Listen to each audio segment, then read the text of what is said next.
this week we had the Champions League and the Premier League, and the cool thing about it is right now all the games are exciting, at least for me, which I can't watch all the games, but yeah, I was gonna say the only downside is that if you don't have time to watch any of the games, you're just fucked. Yeah, I can't watch all the games, but the Premier League is I think Arsenal right now is theirs to lose. I don't even think they can lose. They can.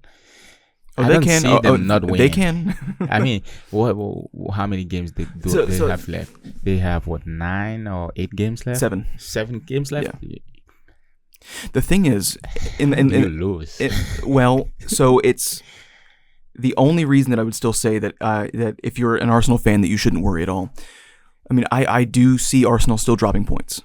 Yeah, they will still drop points, mm-hmm. but I also see that Manchester City are just destined to drop more points as well. They feel like they're hell bent on dropping more and more points. Yeah, if they were continuing that run of form that they had, Man City, because they do look improved, even though they got walloped in the Champions League. But that kind of was most of the individual players, not their fault. It was Valverde having one of the best games that you've ever seen in your fucking life, and Pep having bad tactics. Yeah, but Arsenal they don't have the same kind of energy that they did a couple of seasons ago, to where even though they're getting good results, they don't look great in the process, mm-hmm. and that's going to make any fan nervous until you're in around match week 36, maybe 36. Like it's going to be one of those where you're just going to be hard lined and fists clenched until the very end, just because you do know that this Arsenal side can drop points.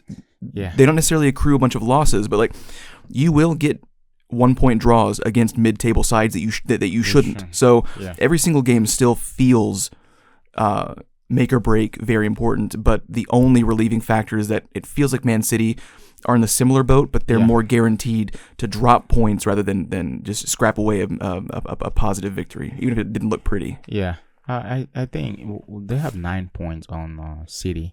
And they have a couple of games, which City have. I think City still have 1 game in hand. They have 1 extra game in hand, yeah. And they also play Arsenal, which that could make a difference. But at least if they even succeed in winning those, meaning they would just be Arsenal will probably just have 3 points.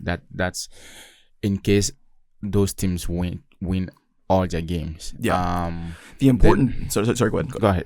The important thing, I think, leading up to that Man City Arsenal game for an Arsenal supporter or just Arsenal as a club itself, is to maintain this distance in points so that game does not feel like a playoff game. Yeah.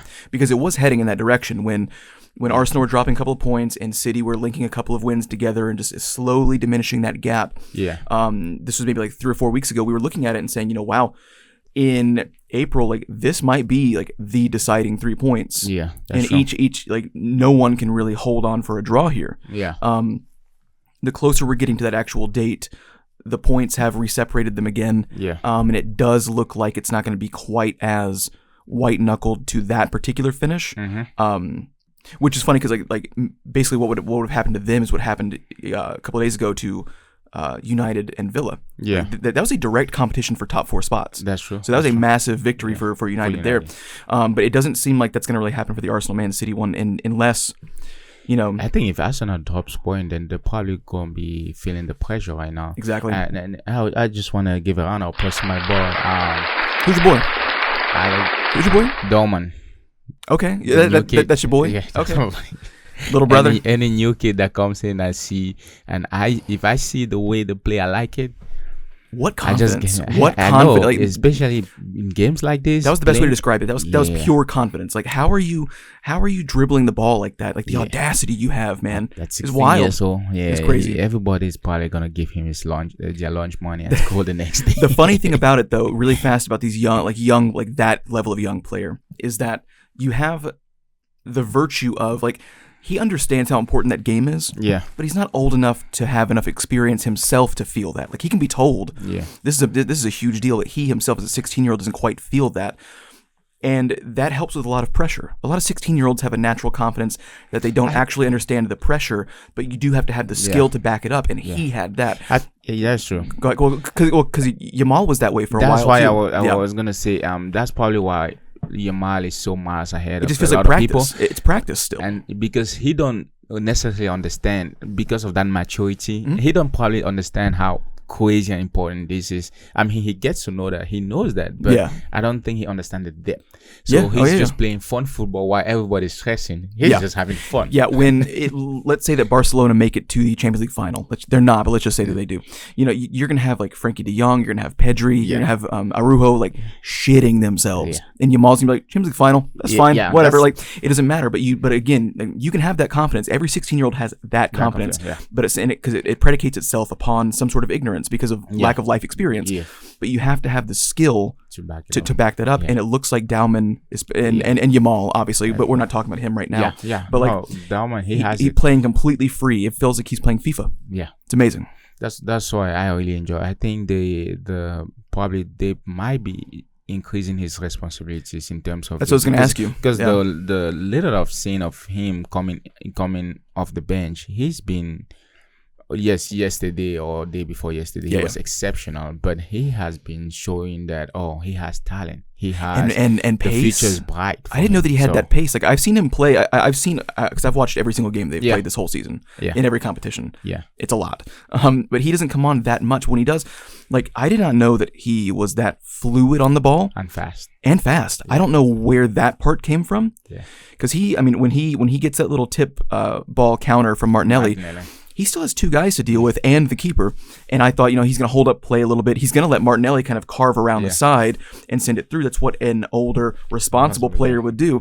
He didn't feel that pressure, and he's able to just sideswipe two guys with good pace. Like, I'm looking at Martinelli going, "Catch up, son.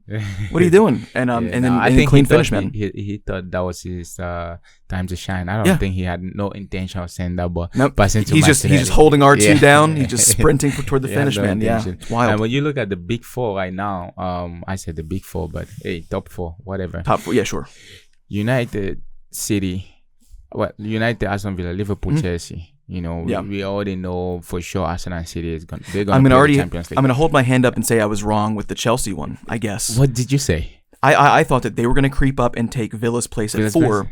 But it looks like Liverpool and Chelsea are really just going to be battling for the Europa spot. Yeah, that's true. Which I think the UEFA efficiency is something. I think coefficient is higher right now, so they might get the 5th position too in Champions League this year. Yeah, well, it also depends on if the FA Cup winner.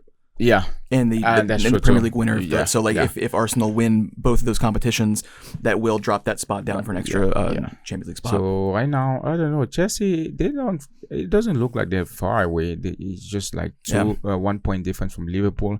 And if it had to come to goal difference, Chelsea would definitely take that one. I'm not saying Liverpool next year will be kind of crazy in the Champions League, and Chelsea will be also kind of crazy. Yeah. Aston Villa, they will make it definitely. But Manchester United versus Aston Villa, that game was So really fast, you definitely think that Villa will make the top 4? You think I think they will make the top 4. Interesting.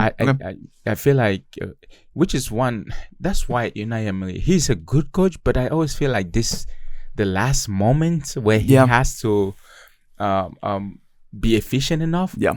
That's where he kind of fails. I don't know if that's his problem, and that's what fails him when he has big clubs too. It's frustrating. Yeah, it's frustrating for him when he has the most success. It's usually smaller clubs. Yeah, and he usually does very well in the Europa League. And what those level clubs have working against him almost at every stage is lack of squad depth. Yeah, that's true. If he had a few, and even if you look at his time at Arsenal, that was one of the weaker Arsenal sides assembled in the last 50 years. He might have had the worst. He might have inherited from Wenger the worst Arsenal side that they've seen in the Premier League history. So, it is difficult. And so, even when you're at Arsenal, you lack squad depth. That's the unfortunate luck that he's had. Yeah. But with Sevilla, with Villarreal, he's done very well with those limitations. But the Premier League is, unfortunately, a league that if you're going to be really in contention for the Premier League, but even really top 4, there's a squad depth that you need that other leagues don't quite make you require to do that. Especially with how quick, fast, and a lot of games that these guys play nowadays.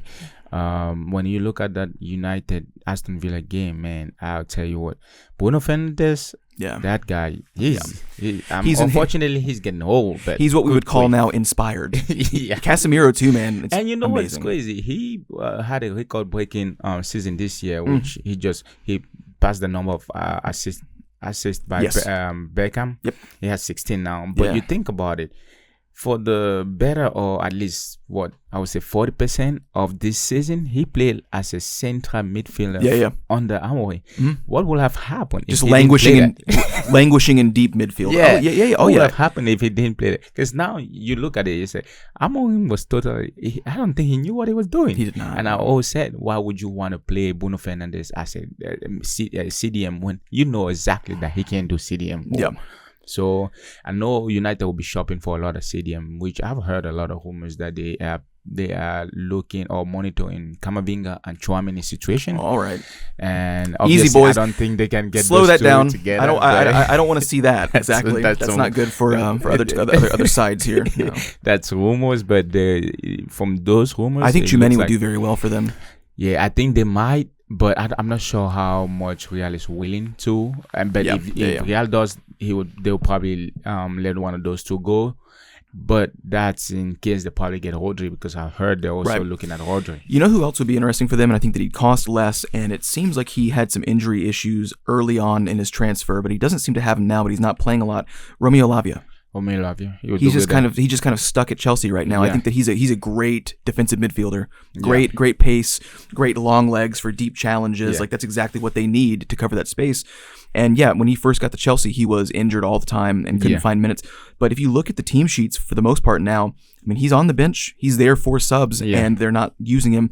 I don't know if Rosinha doesn't like what he brings tactically to the side, but I mean, this United side, Carrick seems like he can get anything out of anyone at the moment. Yeah. So bring Romeo Lavia in. But I think he'd be way less expensive, even though Chelsea's predicating themselves on flipping their players for profit, like houses, like they're on the HG network. I think it's embarrassing. That's an American mindset. It is an American mindset. Chelsea right now, but I'm kind of sad a little bit, because if United actively pursue all these midfielders, then I feel like Kobe Mainoo's place might be in danger. So, but I thought the kid will be in an environment that helps him grow his skills. So or is it that's not Chester? Or is it just that he, as a young player, really identified as a 6 and flourished as a 6, but now maybe he doesn't have the same defensive prowess, but his mobility is still okay? Is he just the guy that you put in at the 8 so that if he does make a defensive mistake, there is somebody like a Tchouaméni or a Lavia or Camavinga to clean it up? But he's also not your attacking guy either. So I do think that he's still a good box-to-box 8 for them. Yeah. I just think that him being their defensive midfield answer might not be what the reality is. That's probably why they monitor those two, because Tchouaméni and Camavinga can do both those roles, and they can go up too. So I think that's the reason. I thought they would go for Baleba, but he's already in the league. He knows how to play there and whatnot. But